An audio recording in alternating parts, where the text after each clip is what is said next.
Hello, hello, hello. Welcome to the stream, people. We are here with some more Pokken Tournament DX gameplay coverage as we are going to be looking at some more Road to Greatness top 3 gameplay. And we have our 3 featured players tonight. We have a change up from the last couple of times. We have Elucid, TEC, and Vortexy as our top 3 contenders, fighting for that top spot before the end of the road number 4 happening next week. And similar, well, different from last week's top 3, but similar from last week to this week, we have our friend Aberration helping us on the mic for commentary. So give them a warm welcome here. Go ahead and say hi to the chat, Aberration. Hello everyone, thank you Sheen for once again having me here on the stream. I'm looking forward to tonight's matches, and like you said, I am also looking forward to a couple of the new faces we have here in top 3 in Vortexy and Elucid especially. Yeah, Vortex actually just said hi in chat, and I talked back to him in text, so I wouldn't interrupt you. But yes, welcome to stream, Vortexy. How you doing? How is everybody doing tonight in chat? But yes, again, my name is Darsheen, aka Yoshin96, and I hope you guys are feeling good tonight. Hope you're ready to see some good Pokken, because we definitely are. And we were just talking amongst ourselves how we're going to be handling the commentary. So we hope that it's a step in the right direction coming from the last time. Even though last time wasn't, it wasn't anything bad. We just kind of stumbled across each other a couple times, but hey, comes with practice. Work in progress. Work in progress. Work in progress. We're going to start it off immediately with winners final, which was between Elucid and TEC. So let's go ahead and get into this. Okay. So last week, we had TEC leading in winners finals. But it'll be interesting to see this time, instead of Scizor Mewtwo, we now have Scizor Darkrai, which should present some interesting kind of different dynamics in the matchup. And I know Elucid won one of the RTG weeklies a couple weeks ago, so I am interested to see how Elucid will kind of follow up on that performance. Couldn't have said that better myself. As we say that, we're leading into the very first game here. Round, excuse me. Alright, good. Elucid just working his way around all these Swords Dances, getting really good just movement around all this projectile pressure from TEC, leading things on here. TEC just known really well to have just good pressure like afar and up close. Gonna be getting Early in on, we're having...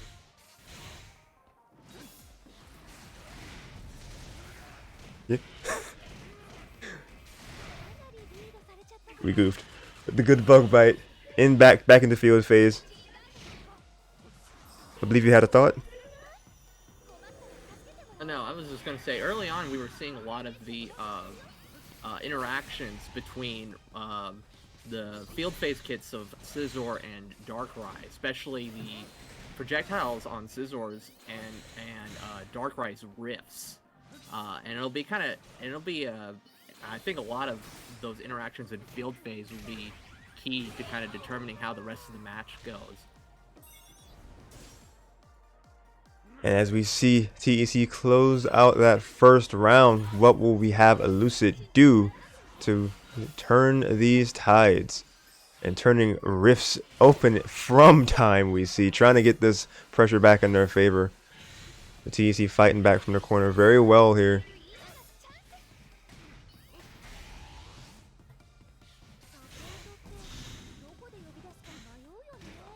Oh, pick off. Okay. Pushing him more into the middle in this dual phase. The projectile from a distance. TEC just trying to close in with the string. But Elucid gonna get a couple of hits. But TEC gonna use their burst. Feeling the pressure, wanting to end this match as quickly as possible. The Mega Rayquaza coming out. Catching Elucid. Gonna be some good damage. Elucid caught in the corner here. Ooh, using that burst right when they were going to go for the grab. Very good awareness from Elucid's part.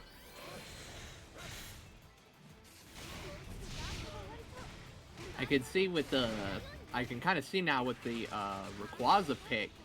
Uh, is an interesting choice of support for TEC. It's gonna really help him, like in that particular interaction in dual phase, where Elucid is going to want to set up certain projectiles and traps. Rayquaza allows him to kind of ignore some of those setups and get some crucial wins from some of these interactions.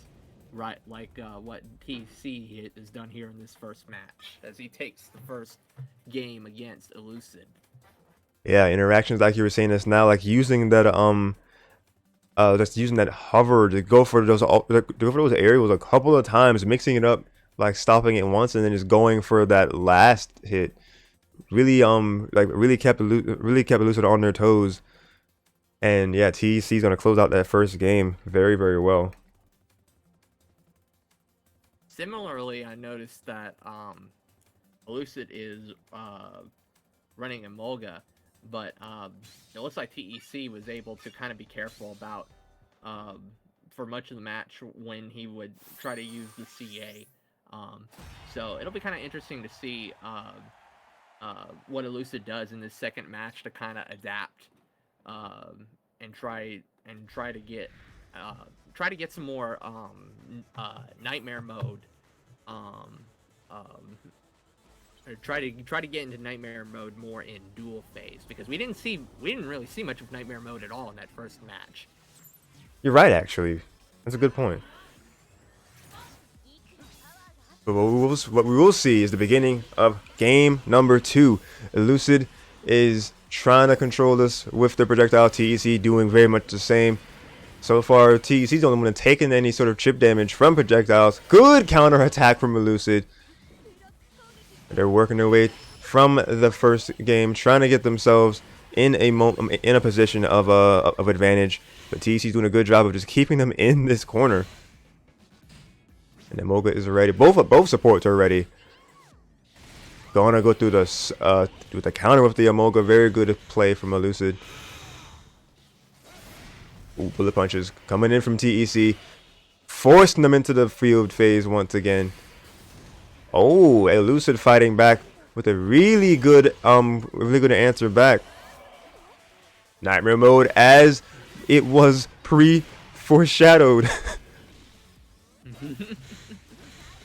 Now TEC is kind of in a rough spot here with the life deficit and the speed debuff, but he does have the Mega Rayquaza still on deck. But thankfully that grab is going to get him out of that tricky situation in dual phase, and that second grab after the bug bite feint will really help him out here as well. Just like that, evened it back up. But Elucid was good to get that quick leg sweep there in the end. That was a very, very close round 1. Hard to believe that was only just round 1. But goodness gracious, here we go. Kicking it off into round 2. Good critical hit from afar for TEC. Starting this round off with a bang. Oh, the Swords Dance is coming out. Just very, very intimidating. And the staple is going to come out, clipping him, and going to lead into a good string, putting him into dual phase.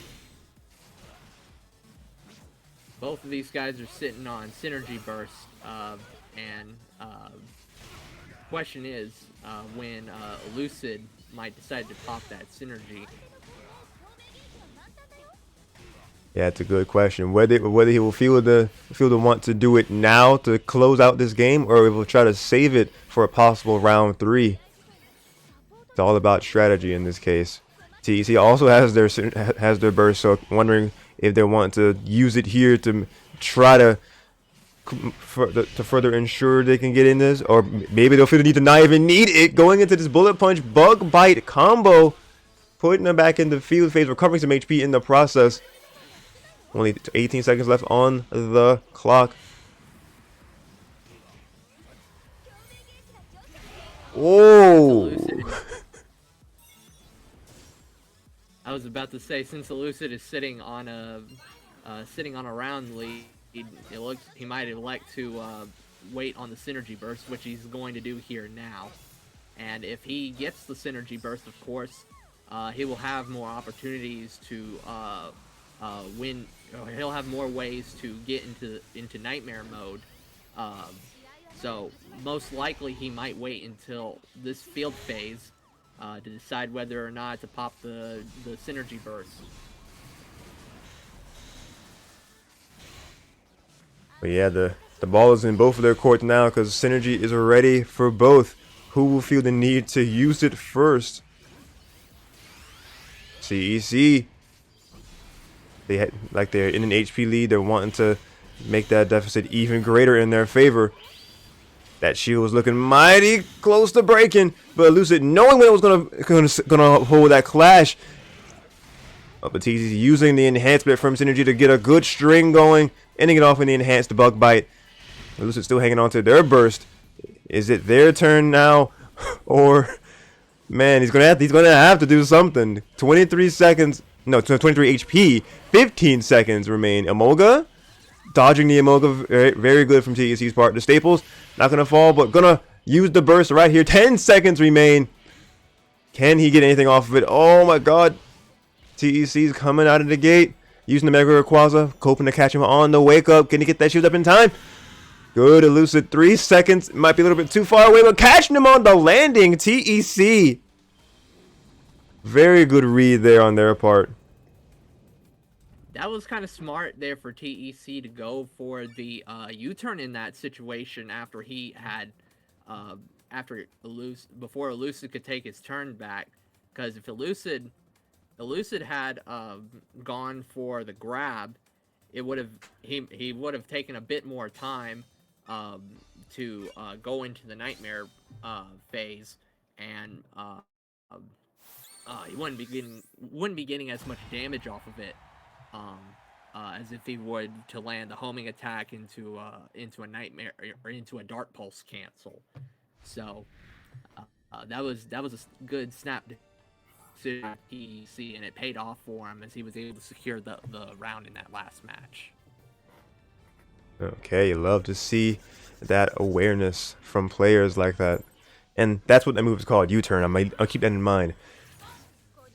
As we start our game number 3 here, just like every field phase so far, throw out these projectiles, trying to win out. And TEC's going to get that first critical hit, but not going to get that closing string just yet. But the back, I want to say that's back Y for TEC. Yes, I believe that is his field phase back Y. Alrighty. Ooh, good critical.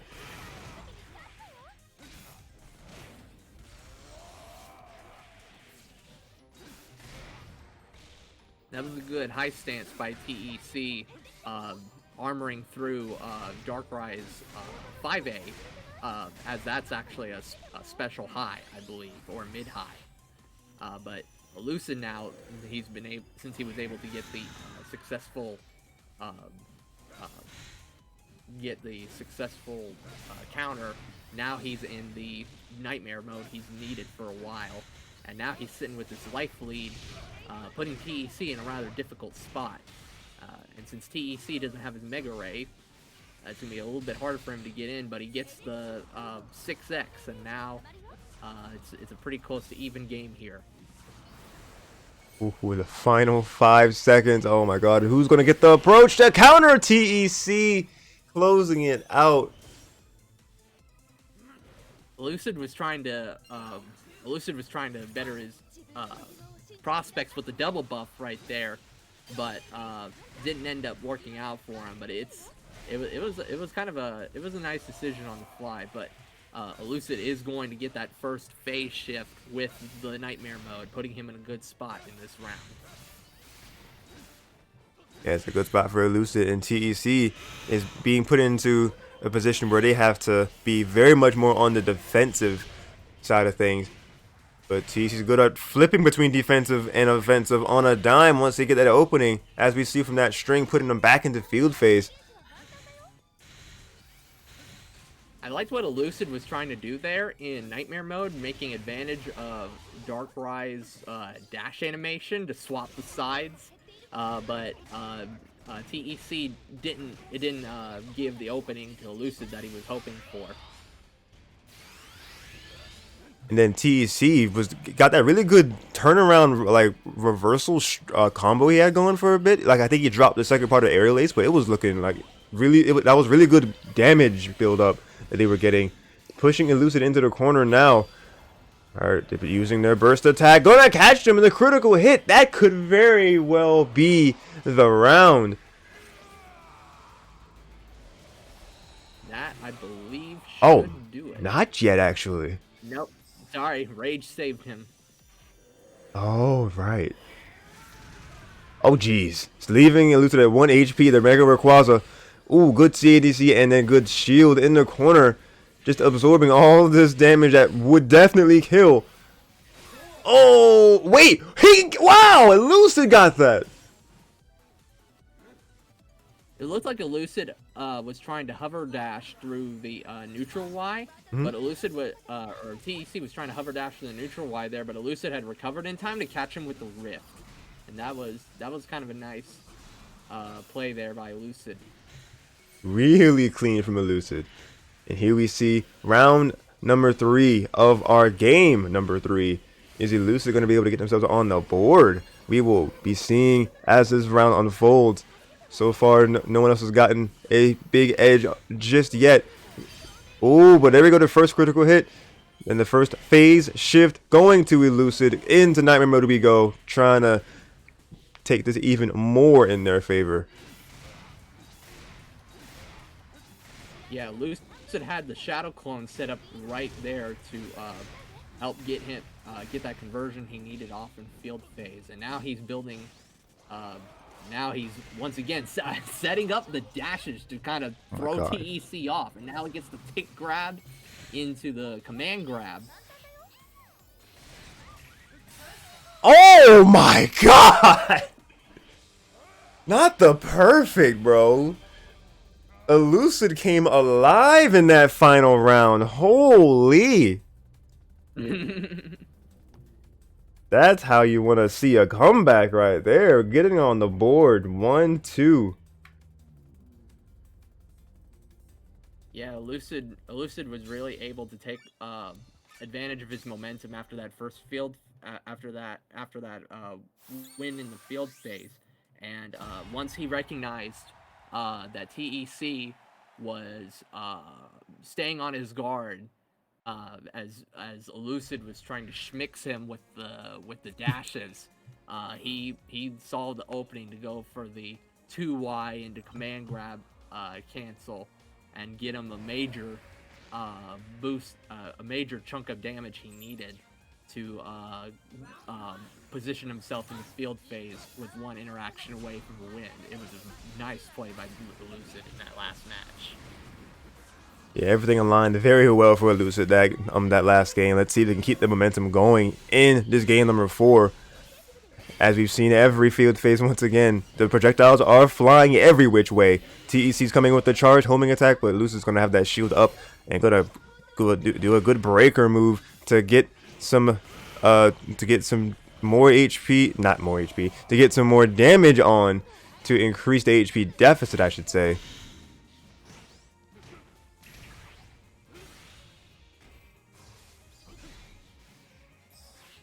The Mega Rayquaza is going to catch him. He's going to shield it in time. Here we go. And then Lucid's got the support of their own to try to catch them off guard. Ooh, good back wide once again from TEC. Always making really good use of that move. Jumping out of danger. Good from TEC's part. For sure. Oh, there's the high stance armor once again going through the 5A, and that gave him the opening he needed to get the conversion off the hover stance. And once again, we see Elucid on a 1 HP moment. And he's gonna bring this back from 1 HP. Oh my god, the grab off the wall slide. Hello? Back in the duel. Oh, missing that. Okay. Oh, yes. The flying stance. Or I'm not quite sure what it's called. Hover stance. I'm probably still butchering that. But. Yeah, that's Scissor's JR. Let's hover in midair.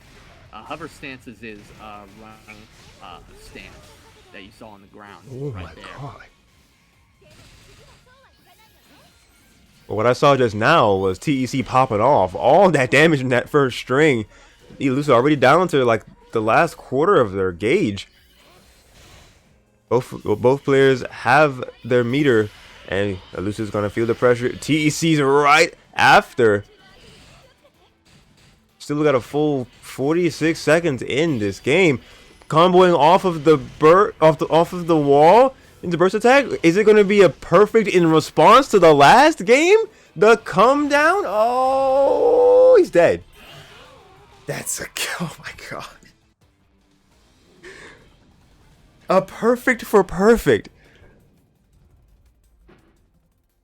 TEC got a couple of. One thing I noticed, the TEC really took advantage of the state of space control and positioning he had at times. Like a lot of times in dual phase, or a number of times in dual phase, he pushed TEC back to the wall, so that when 6A, when Metal Claw would connect, it would get him the wall splat. And a couple of times we saw in that last match right there, it led to some major conversions that he wouldn't normally be able to get mid-screen. So that was one factor that really played in TEC's favor in that match. Another thing that I noticed in dual phase was that TEC recognized the interactions of hover stance.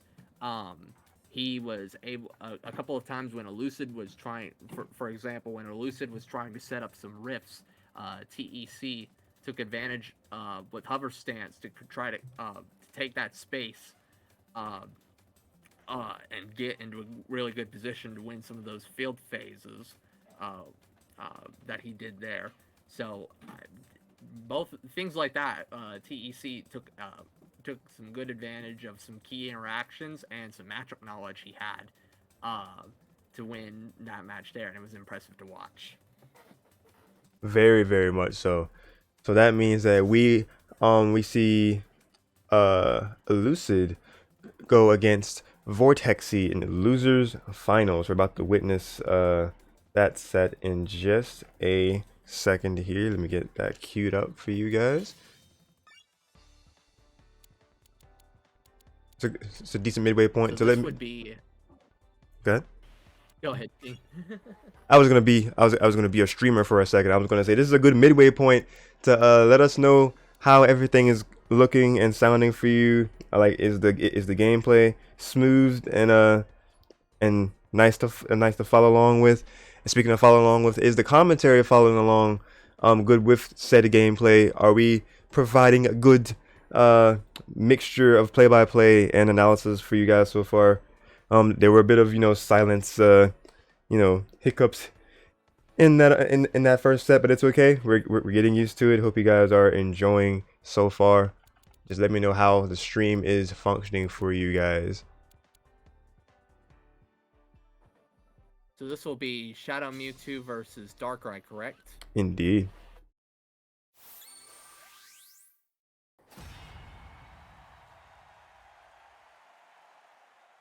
Let's get these things up on here. Vortexy and Elucid.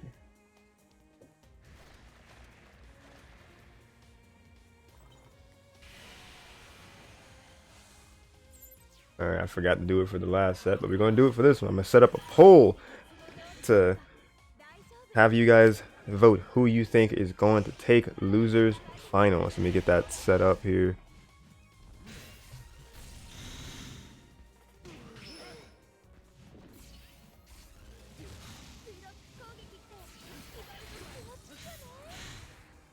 As we're starting this first round here, we're gonna whiff those first couple hits, and Lucy's not gonna be one to drop those to let that moment go by.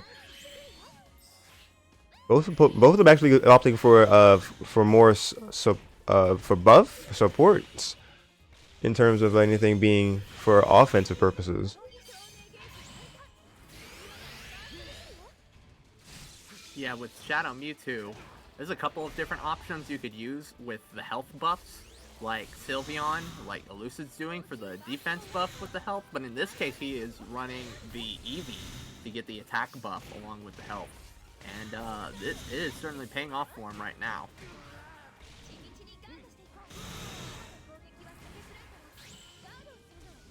All right, and as we see both of the elusive with that very good sneak shot in the midst of that dual phase.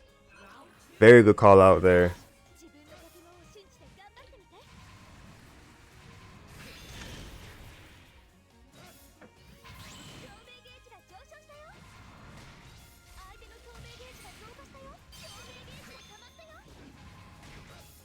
Okay, good sideway from Vortexy, getting themselves back into the mix. Oh, dropping that combo starter, and Elusive gonna see that counter charge for a little bit too long and act accordingly.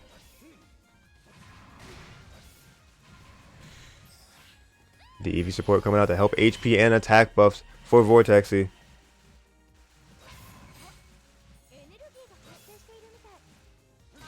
Oh, good patience from both sides. And Elusive's gonna make a good use of the standstill from Vortexy.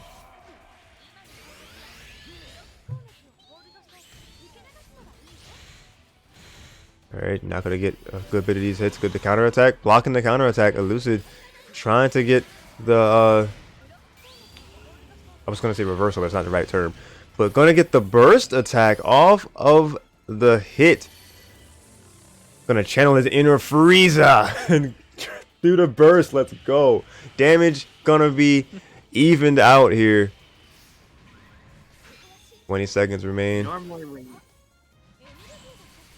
Normally when you see Shadow Mewtwo do the 2YY into Miracle Eye cancel that Vortexy did there, you might anticipate a grab during the cancel, and Elucid, sensing that, went for the 8A reversal in Nightmare mode, but Vortexy, taking advantage of that,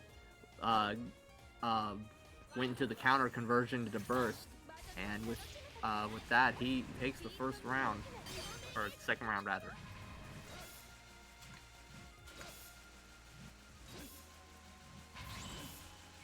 All right, and as we go into our final round, Vortexy trying to get themselves an early lead, but Elusive is going to get good HP, good damage to start things off, and going to buff their defense, which is really good against Pokemon like Shadow Mewtwo, who like do this abundance of damage, especially when they're like buffing themselves. Putting a good CADC into a grab, enhanced by the synergy.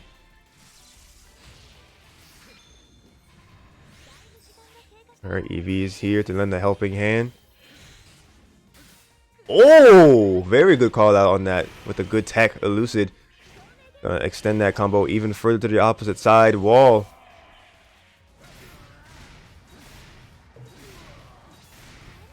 Keeping them up with all of these hits. Elucid keeping the pressure strong against Vortexy here.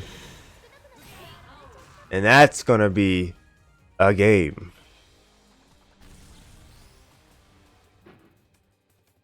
Yeah, you have to be real careful with your movements in the duel phase when you're up against Darkrai's Nightmare mode normals, because there's a lot of lingering hit boxes. One of them from the 6X that caught Vortexy as he was trying to dash forward and take that space. I believe he was probably he might have been trying to move out of that range of 6X, but he still kind of had that lingering hitbox hurtbox interaction behind him as he was trying to take that space back, and Elucid ended up preemptively catching him out of that dash.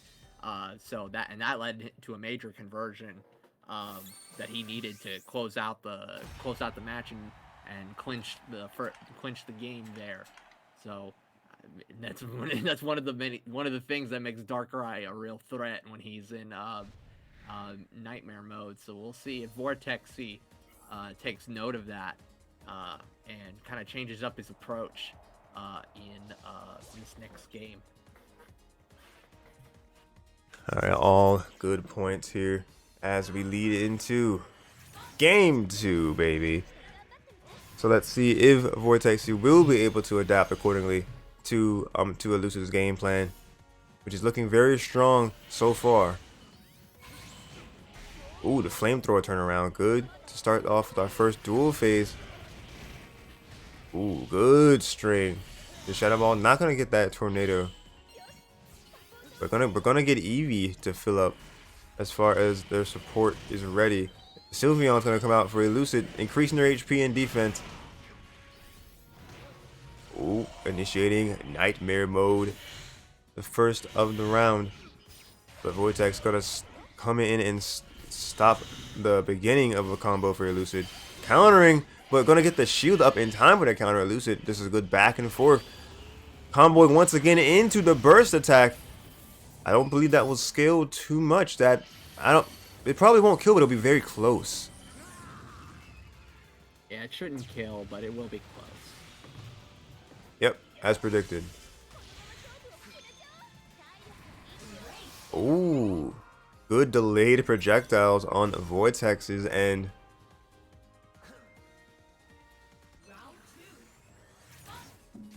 Yeah, you have to be kind of careful when taking your turn back after Mewtwo. Shadow Mewtwo has set up the neutral Y with the Miracle Y. It kind of comes out at a funny angle. so sometimes, when you're already committed to something, you may get caught by the neutral Y follow up from the Miracle Y cancel. But Elucid is going to catch him with the Lingering Rift into a nice, meaty conversion into Nightmare Mode. And he's sitting in a great position right now with both Nightmare Mode and Burst active, along with the Sylveon on deck. Yeah, sitting there with just stacks of opportunity, ready to use them. But will he even need them in this round? It does not look like it. Gonna take it rather convincingly, still having a good chunk of his health on that gauge. What can Vortexy do in this final round? Alright, a counterattack is a good start. That's a good starting answer here. The mean look, I think. Oh, but counter. Not counter. Grab on the counter will be a critical hit for Elucid. Both players have their burst. Who will feel the need to use it first? Ooh, good drag down from Elucid. It's going to continue their advantage state, just having good stage control, putting them into Nightmare Mode. And Vortex gonna go into burst.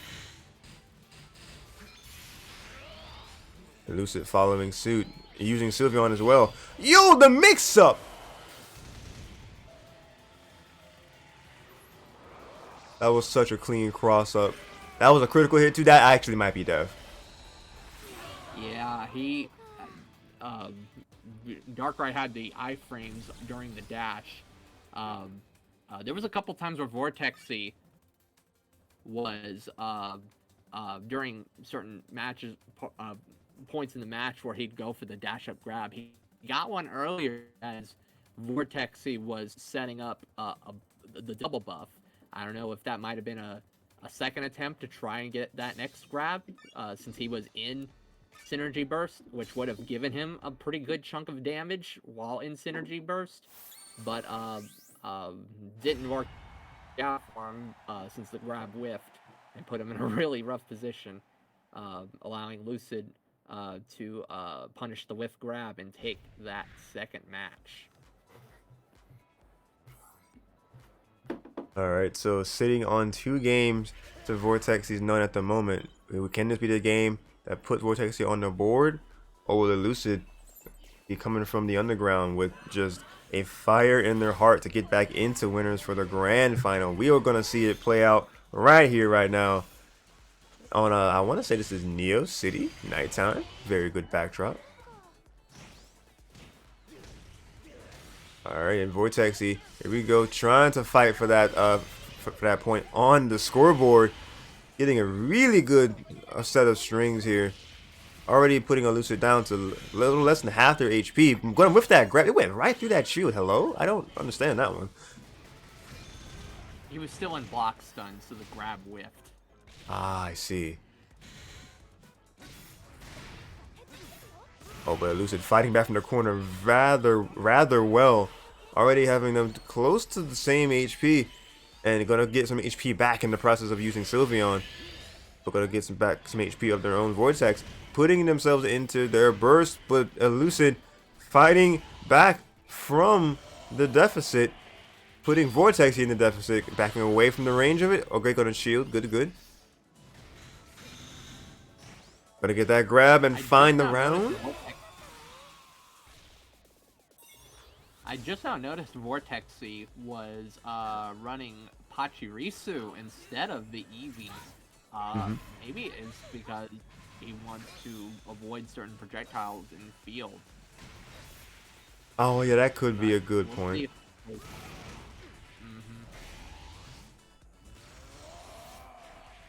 All right, we'll see if how effective that strategy will be going forward here. But Nightmare Mode, Elucid in full control right now. Vortex just now seemed like he's just now on the ground the first time in this round. Oh my god, that grab is just it. A perfect round for Elucid. We saw a couple key interactions right there just then. Elucid recognized that Vortexy was charging up the counter attack in dual phase and reacted with a 2x, which is invincibility to highs and mid highs, which Shadow Mewtwo's counter attack is, I believe, a mid high. So that was a good recognition by Elucid to take advantage of that interaction to win the second round there.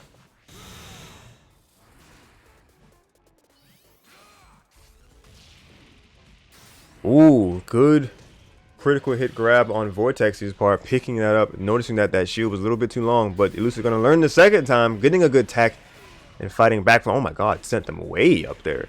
And the drag back down and just keeping it going. Really good conversion.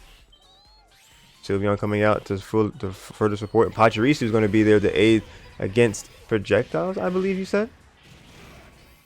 Yes, sir. Pachirisu will let you go, will let you be invincible to most projectiles. There's a couple of exceptions, but barring the really high priority ones or the counter pierce ones, I believe it will let you go through most of them. Okay, very nice. Oh, that's tech again. Elucid was able to see that grab attempt from Vortexy and was able to clutch out that final round, being a 3-0 set for Elucid's favor. Yeah, Vortex was trying to set up a couple tick grabs throughout the match there, and Elucid kind of took notice of that. And got him with a couple of key critical hits to really put himself over the top of Vortexy in that last round.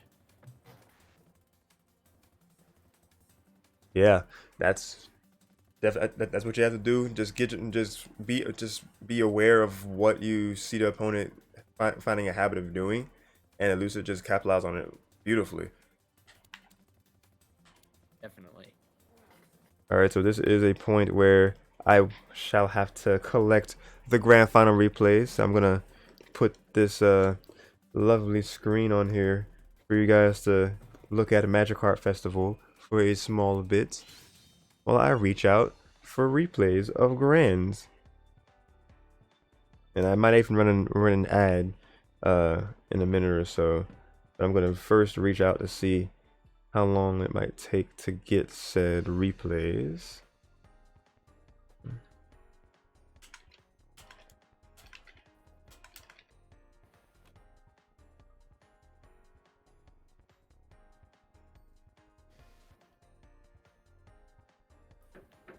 Yeah, what do you think we're going to be seeing between Elucid, who will likely be running his Darkrai, and TEC's tried and true Caesar? Well, like I said before, it's going to come down to a couple of key interactions in field. As always, Darkrai. Darkrai by nature is kind of a bipolar character, where he is much more stronger in Nightmare mode in dual phase than he is than he is without it. And a lot of his field phase kit kind of helps him set up for that. But Scizor also kind of has a couple of really good field phase tools in the swords, staples, that also really allow him to kind of contest some of Darkrai's specific tools. Um, TEC did a decent job at times of playing uh, around Elucid's Emolga calls, especially in field phase where he would hover dash around the Emolga. Um, and I believe hover dash can actually iframe through, or can kind of go through uh, the Emolga as well, depending on the timing. So it'll be interesting to see if Elucid is going to stick with the Emolga, or if he's gonna try and maybe run a Mega Ray himself, like TEC was. Might have both. Might come down to it might come down to like who's able to land their Mega Ray first, because Mega Ray does a lot of damage, and if you can find the right time to pop the Mega Ray um, early on, or early in the match, um, that can give you put you in a real good position that you need to take the life lead. So it'll kind of depend on a couple of factors. So we will see how that plays out in this next match here, in this last set of grand finals. All right. Yes, sir. Yes, sir. I thank you for that analysis. Like it is just a matter of how the field phase will how field phases will start, and then just in between rounds who will like establish dominance, and especially like you said, if they'll if they'll both opt to have Mega Rayquaza. I mean, that'll be very that'll be a very crazy like very crazy field phase just interaction wise alone, because like Rayquaza just forces you to just stop all momentum, and you really have to respect it, because like that's just a train load of damage, and it does just a decent bit of shield damage as well. But it'll never kill, like supports won't kill it, but it can leave you at that 1 HP. So you just gotta be really careful about how you approach, and that's just really true for like all the projectiles that both of these Pokemon have. There is, yeah, it kind of depends on the spacing, whether or not you're able to, if you have like kind of a last hit situation, whether you will be able to like convert off of a Mega Rayquaza. I believe, I can't I honestly don't remember if Mega Ray wall splats or not, but yeah, it'll be interesting to see, because we were talking to TEC in our interview at the end of RTG last week, and he personally recommended running Mega Ray as a counter pick against Scizor. So I don't know if maybe Elucid will try and go for the Mega Ray, or if like Vortexy he switches over to maybe a Pachirisu, or there could be a few different options that Elucid might want to try out if he wants to get wants to try to create some kind of opening against TEC. Maybe he will opt to do something like TEC did last week against your boy, and run Magikarp, and maybe like establish a strategy of initially building a life lead, and then when the time is right, pop the Magikarp and kind of force TEC force TEC into a position where he needs to try and go for a grab, or wait until the Magikarp runs out to kind of like buy him some extra time if he's sitting on a life lead. There's a few different options he could potentially go with, but we'll see kind of what Elucid's train of thought is with this next support pick in this last set. All right. And I can confirm I am getting replays from TEC for Grands as we speak. So I think this could be a good moment to run a quick 1-minute ad break. So you guys just sit tight. Hope you guys are enjoying what you have been seeing and hearing so far. And yeah, we shall be right back.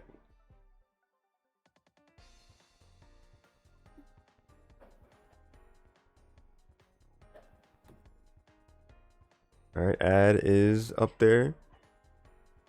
Okay, how do you think we're doing so far? I think we're doing okay. There were some moments where it was like, you know, the quiet went a little bit too long, but I think we've been picking up all right. Well, yeah, I was gonna leave something in the voice in the message. I was just gonna say like, try not to focus on like some of the goof ups too much. Yeah. Like, just try to like play kind of stay natural. Like I kind of learned this lesson when the first time I commentated ever was at Kumite in Tennessee for Pokken in this would have been in summer of 2016, about 6 years ago. Oh And it wow. was my first time ever commentating. So and there was a point in the bracket where it was grand finals, and the person in loser's side won, but I didn't at the time. I didn't understand how double elimination brackets work, so I acted like the tournament was over instead of it resetting the bracket. Yeah, and then someone told me that the match, it wasn't over. I kind of played it off, was like, oh, I'm sorry, my bad. This is my first time commentating. And I believe Milne at the time kind of took me aside after, or he went back and saw it after that, and he basically told me, don't try to make any like excuses or anything for like goof offs when you're on stream. Just kind of apologize and then just kind of move on.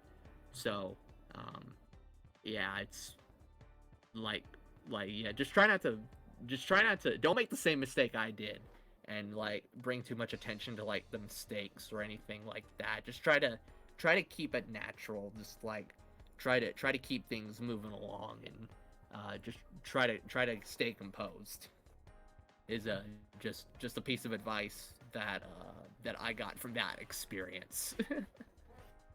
Okay, well I appreciate that.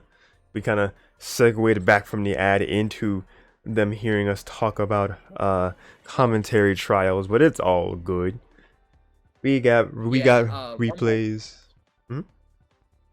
One more thing I would add also is, since you're commentating Pokken, I would really suggest like going through the move sets and like getting familiar with all the move names, so you can like identify and recognize, oh, this that was a good anti-air with this guy's with this character's 5-8Y, or like, oh, he gets a conversion off of this 6A here, and like things like that. Just being familiar with the move names and like what moves are being used on the screen, I think will also really go a long way to helping you in your commentary. I think that's really the like not to be too critical or over critical, but I think that's like the biggest thing with your commentary that you could probably improve at the moment. It's just your familiarity with the move lists of the characters. Yeah, 100%. Getting started back with the set. All right. Yes, indeed. Yes, indeed. Yeah, I know a good resource for that I could use is like there's a Pokken glossary like playlist I could go through, and just looking at the move list in the game, of course. But like learning the terminology of Pokken will be good with that video playlist. The channel name evades me for the moment, but we'll come back to that as we begin game number 1 of Grand Finals. We have Elucid's Darkrai and TEC's Caesar, aka Bug Boy, starting off that first duel phase. And that pressure is established early on by TEC, just keeping the Elucid in the corner. Just all of these swords dances and just bullet punches abound.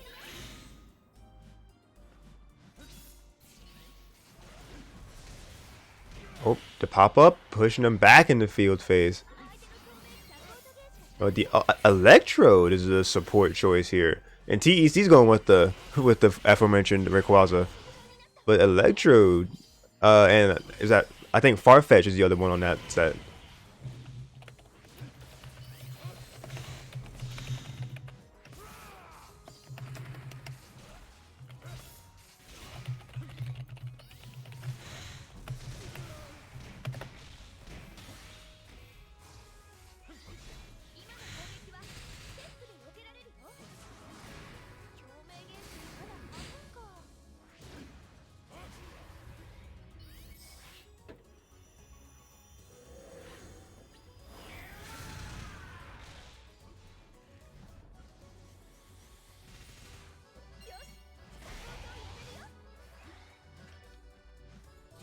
That was a good reaction there by Lucid to TEC in the air with the forward Y, but unfortunately he's going to run out of time as TEC takes the first match.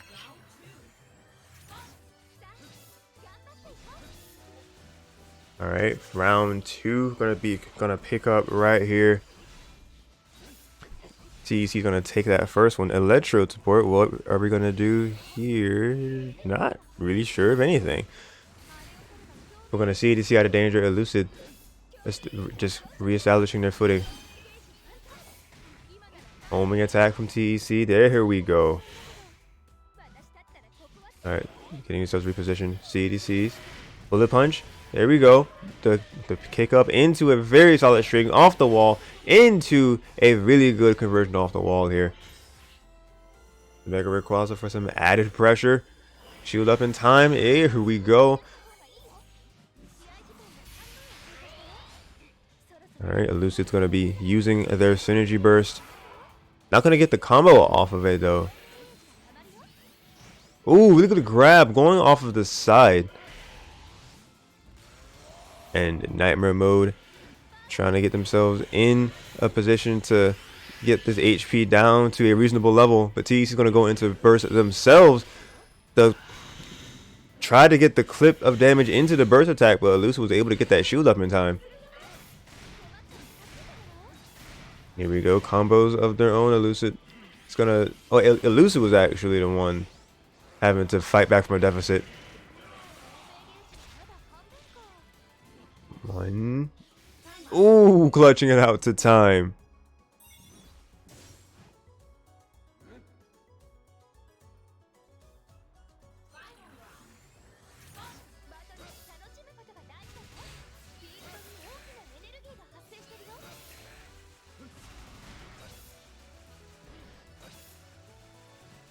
Alright, so final round of this first game for Grand Finals. And projectiles coming out, gonna pop up Elucid. TC's gonna try to get the staples to try to get more damage. Alright, gonna get themselves back in good footing. Elucid. The grab from TEC, pushing them into dual phase. Electrode support is ready when Elucid needs it. And so is Rayquaza for TEC, ending it off in the aerial ace, pushing them back in the field phase. And another dual phase is upon us. Oh, it's a whiff. Oh, stopping him in his tracks with Bullet Punch. TEC was just controlling a lot of movement throughout that whole game. Yeah, TEC is really good about minding his positioning and spacing at times when he is trying to play with a life lead. And he was certainly able to take advantage of that there in this interaction as he closed out the round there and takes the first match. Alright, let's keep the action going.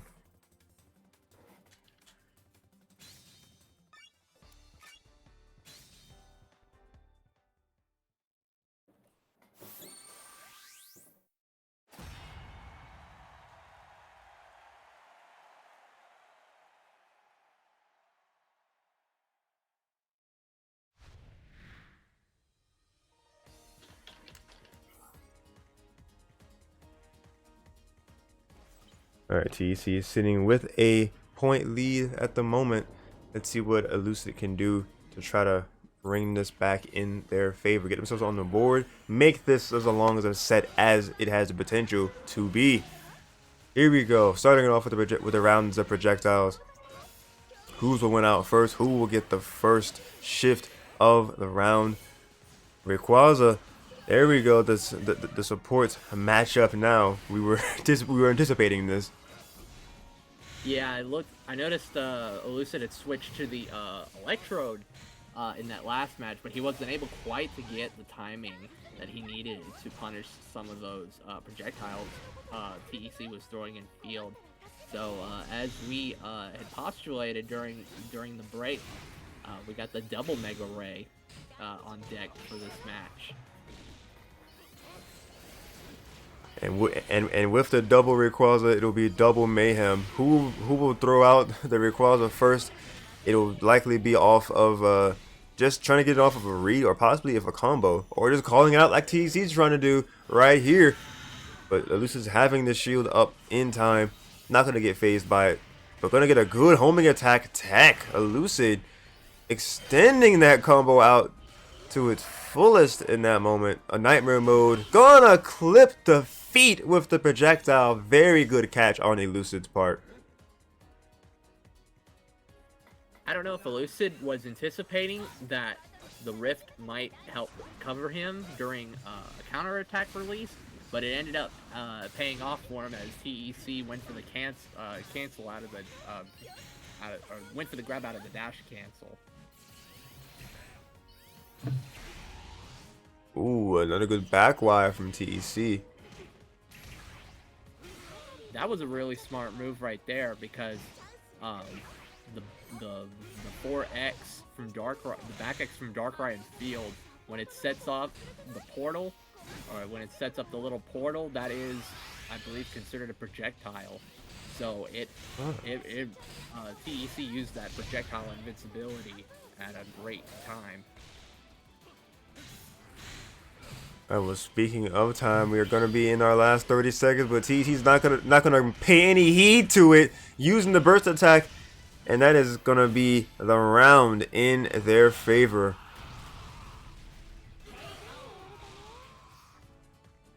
Barely took any damage in that round. They were just able to find really good footing and just evading a lot of Elucid's options. But starting off the round, Elucid having a full gauge of burst. Will he feel the need to use it immediately or wait it out a little bit in this round? We will see what the decision is. Right now, all I see right now flying around are these swords from TEC and that long-range counter attack coming into play. The Rayquaza off of the swords dance, possibly? Oh, it's a good combo. Like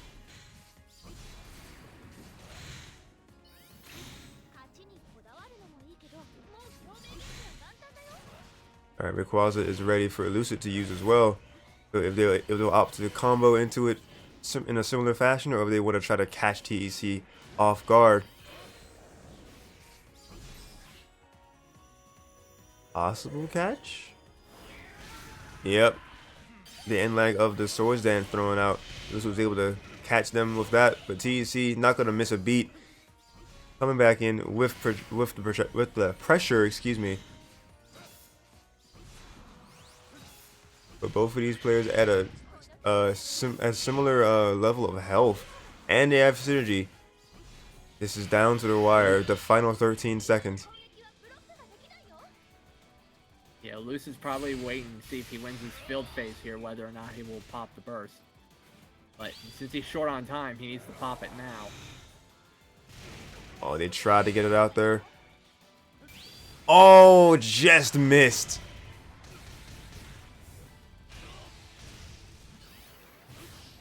Yeah, that was great spacing once again by TEC.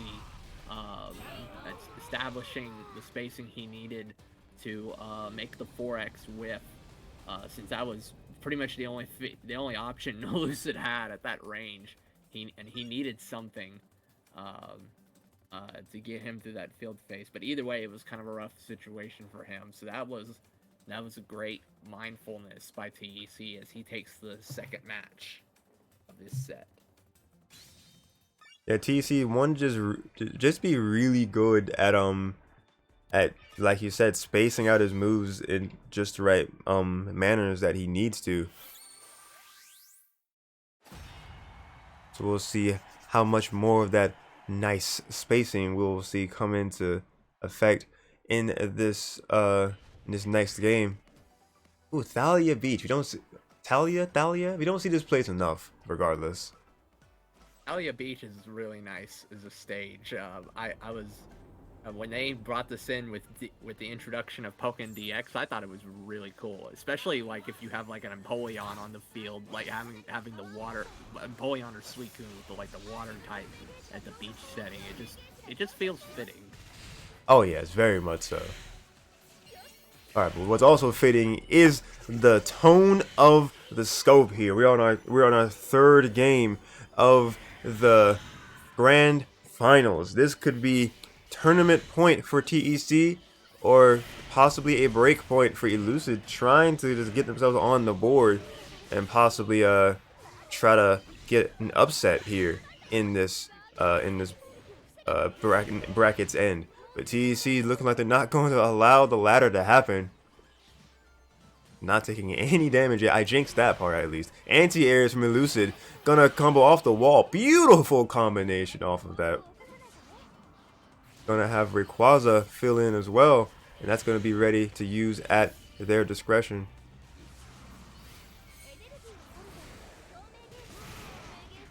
Oh, the stun from afar. And just like that, HP is evened up. And just as quickly as I say it, TEC says, nope, gonna try to make this back in my favor, and he does. The final 10 seconds.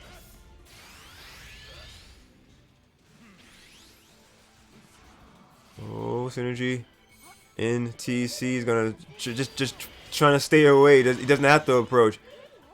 Oh, he should have. Oh, a grab. Oh God, maybe not quite enough. A good. It was a good decision. If they had just a little bit less HP, that could have been Elucid's time to get that round. But the difference was just a little bit too much in that moment. Yeah, Lucid probably didn't want TEC to get the KO in that round, so he wouldn't get the support cheer, which is not a bad call to do sometimes, even when you're or sometimes it's a good call to do when you're the one with the life deficit. I didn't even think about the fact with the KOs and cheer skills. That's a good point. Oh, there we go. TEC. Just beautiful, just spacing, just to perfectly hover over that low attack that Lucid was going for. And feeling the heat. Gonna go into burst. Gonna get hit by that second part of that onslaught TEC had going on. Oh, just like that. That's gonna be it with the final aerial ace to cut through the competition. Elucid was the last ghost standing between themselves and victory, and TEC takes it all with a 3-0 no less. Gonna be taking, what is that, 2 or 3 brackets back to back? What does the archive have to say about that? Let's see.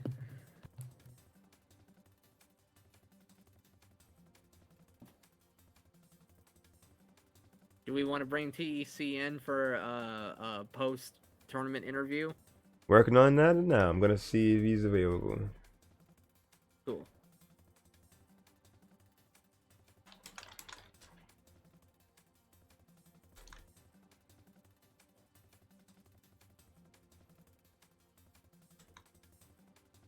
And to follow up with what you were saying a minute ago, yes, this is TEC's third straight week of winning the Road to Greatness Weekly. My goodness. And yeah, the time that was the very first one of March, that was where Elucid actually did win, and TEC didn't attend that one. That was number 37 for March 5th, and then ever since that one, March 12th, yep, TEC was the champion, followed up by your boy, and then Cola Bear, and then last week was the exact same thing. TEC, then your boy, then Cola Bear, who was followed by Lemon in 4th place. And then yeah. TEC keeps putting up continues to put on a strong performance. Indeed. So we're gonna get the response. Or we're hoping for the response. If TEC is able to come on for an interview. But yeah, hope you guys enjoyed that showcase of Pokken talent. I was reading chat, sorry. Jay came in and said Strikers Charged is heck of fun. Heck yeah, dude. The Mario Strikers games are goated. We were playing Super Mario Strikers last night. What was that, yesterday? Saturday? Yeah, that was last night, and my god. that was a stream. If y'all want to see something else that's hype besides Pokken, Mario Strikers is it. I'm streaming that every Friday as part of my Road to Mario Strikers Battle League series. Next week we're taking on the Star Cup on Legend Mode as we beat the Mushroom Cup in the episode before last. Well, episode 2. We beat the Mushroom Cup because we just couldn't in the first one, but we ran it back, and then episode 3 was us taking the Flower Cup after not being able to do so in the second episode. So yeah, episode 4 is going to be all about trying to take on the Star Cup and possibly the Bowser Cup. So that if that appeals to you, Mario Strikers is every Friday, usually around the 8-ish p.m. Eastern time time frame. So shameless plug aside, checking on TEC. No response quite yet, but yeah, what did you think about how this grand final set played out? It was nice. TEC once again was able to take advantage of his matchup knowledge. One of the things we saw in that last round was TEC calling out the 2X from Elucid. Darkrai, one of Darkrai's kind of go-to moves in neutral while he is in Nightmare mode is that 2X. And if you can get in the right position above Darkrai, now there are times where 2X, because of the hitbox, can anti-air you, because that hitbox goes not straight up, but kind of up at an angle. But TEC was in the right position to make the 2X whiff. So it put him in a great position to punish the 2X on whiff.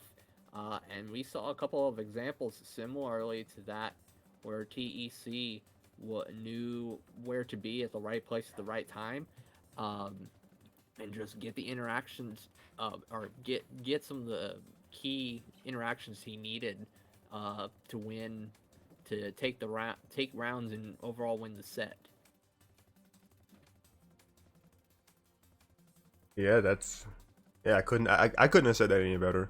Yeah, he just took what he used and took all of those various moments to heart, because they were able to just perfectly capitalize on the distance. And I saw like a lot of really good back Y usage in field phase, like you were mentioning. That's just a really good Caesar move to use when you're like trying to just get a good unexpected hit, or just if you're trying to avoid something that's probably low profile. Because it rises, that's a really good hit. Yeah, back Y will give you that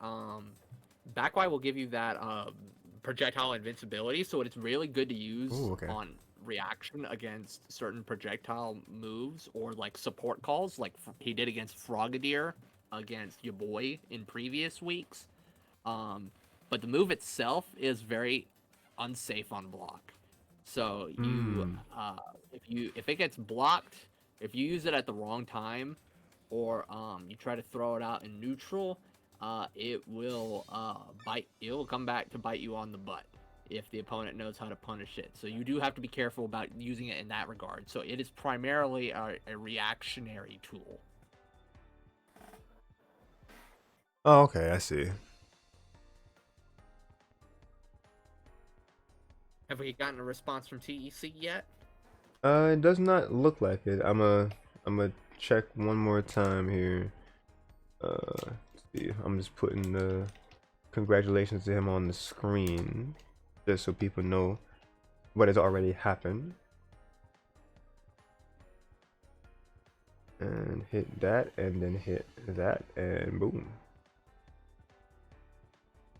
And have our little chat heads there too, just so. There we go. Discord. No, not a response quite yet. Not sure if we will get the interview this time. I'll see if maybe in the next 5 or so minutes if we get any sort of response from that. But anybody in chat, we seem to have had a bit of lurkers tonight. I appreciate you tuning into the stream. Hope you guys enjoyed the gameplay and the commentary. We did our best, you know, getting into the groove of things. And if you're wanting to see more, then of course this series is every Saturday at 7 p.m. Eastern Time is when bracket starts. Check-ins begin at 6 p.m. But next week is the end-all be-all for this season. End of the road number 4 is the season finale. It's the closer of this quarter. It is going to be the tourney that has that prize pot. It is community funded, so it is usually started off by well, I'm starting it off myself with the first 25, and then we'll see what anyone else, if they are able to contribute to that pot, and top 3, depending on how turnout is, will receive a payout, or it could be top 2. Just kind of, it's more so up to Riggs than me, but we'll see how that goes. But if you're interested in competing for an actual monetary prize this time around, and if you have not joined the server yet, then now is a better time than never to join and get that Pokken trainer role, to see the relevant channels, and then flare yourself with, well, let us know that you are indeed North America, and then Riggs or myself or any other mod can give you that North America role, so you can see the Road to Greatness tournament channels and stay up to date in on that regard. And another shameless plug to be in the server, because next week is also going to be my Smash Monthly. Yoshi Monthly number 27 is next week, Wednesday and Thursday. Next week, Wednesday, is going to be doubles at 6 p.m. Eastern Time. And next week, Thursday, on the 31st, at 4 p.m. Eastern Time, will be singles. So the Discord server is the home to join tournaments for both Pokken Tournament and for Super Smash Bros. Ultimate. So if any of those appeal to you, then use that link on my profile to join the Discord server. Be more than happy to have you. It's more than just for tournaments, it's also a community server. You can talk with people about Pokemon and Pokken if it's a more focus for you. Talk about movies, popular culture, anime, and whatever else you are into. It's just a good place to, or I'm wanting it to be a good place to vibe. It's kind of quiet for the most part, not gonna lie. But if any of that appeals to you, again, then use that link, and we'd be more than happy to have you be a member of Yoshin's Island. But let me check again. Yeah, they might just be MIA at the time, because I don't want to keep you guys on here too long just for us, waiting. Right. How many minutes has it been since you messaged him? It's been since 10:56, so yeah, 10 minutes difference it's been so far. Okay, well, yeah, it's probably, it might be safe to say if he hasn't responded by this point, it might be a little while more before he gets back to you. So it might be in the best interest of our viewers here if we go ahead and close things out here. That sounds like a plan if I ever heard one. So yes, I thank you guys again for checking out another week of Road to Greatness, and I thank Aberration here for coming on the mic and helping us out with commentary. Thank you. It has been a pleasure to once again be on the mic, and I'm looking forward to stepping in to commentate some more matches here in the future. Oh yeah, with end of the road next week, that's gonna be a good chance to see some more talent come out of the woodwork because where there's incentive, there is a little bit more motivation. For sure. I'll be looking forward to seeing if we get some new or returning faces showing up in the bracket. We'll have to see what happens. Yeah, it'll be cool to see if we see a lot of the heavy hitters from not just this season but from previous seasons. If we see Titans clash, so to speak, we'll have TEC and your boy and Cola Bear, Elucid here, um, Comboster, just a lot of really consistent players. If I were to look at my own like notes on the side, like names that came in this season, like Deadly Shock, and just a lot of just strong players that specialize in one Pokemon or can or kind of mix it up and go and have it between multiple ones. For sure. Oh, of course, Eagle, Lemon, Vortexy, of course, as we saw him and saw them in top three this evening. Devlin was starting to show up more. Azumarill, Princess Knight. I want to say it's pronounced Gylergin. Yeah, G I'm not sure about the pronunciation on that one. yeah, Gylergin. They use Sceptile. Oh, okay. Yeah. I wasn't familiar with them. Yeah. And then Aldrake hasn't been really too consistent this season because I only have notes of them from number 31 and 38. But did they play this time or last week? Don't think Don't think so. so. No, I don't see them in this week's. And I don't believe they played last week. I would have to go back and make absolute sure. I don't think so. I don't remember seeing him in the bracket last week. No, okay, sounds about right then.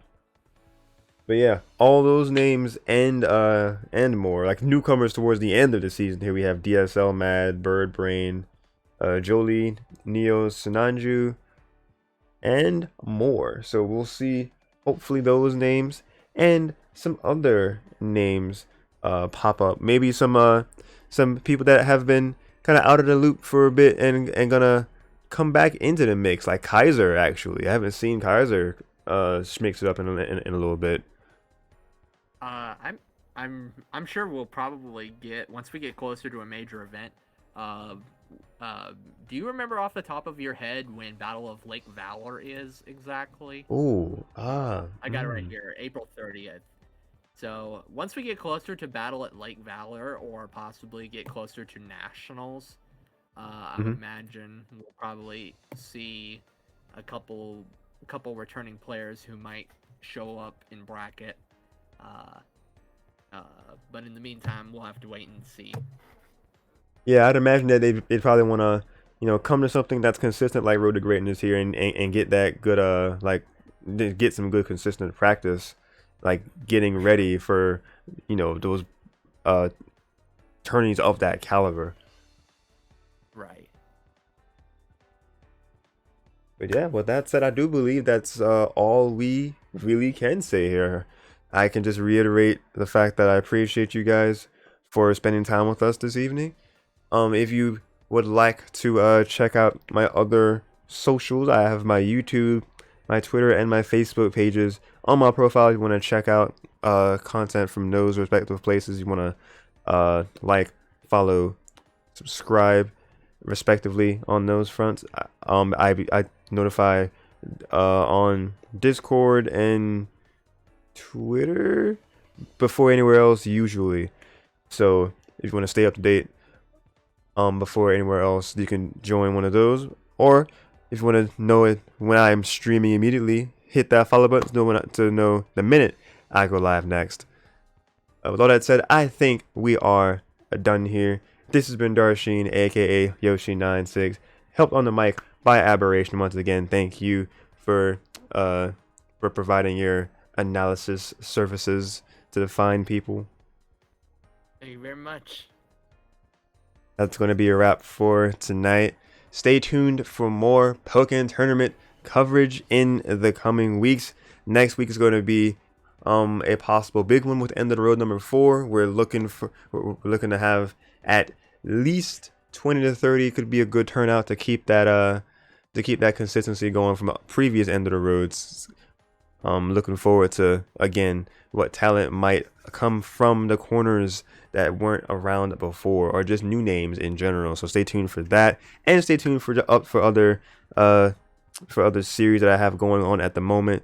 Yesterday was Strikers, like I mentioned. That series is ongoing every Friday, and tomorrow we're gonna be playing some more Pokemon Legends Arceus. So if you wanna chill and relax with some more open-ended world exploration, then come through tomorrow with a fun and relaxing Arceus stream, and it'll be all good fun.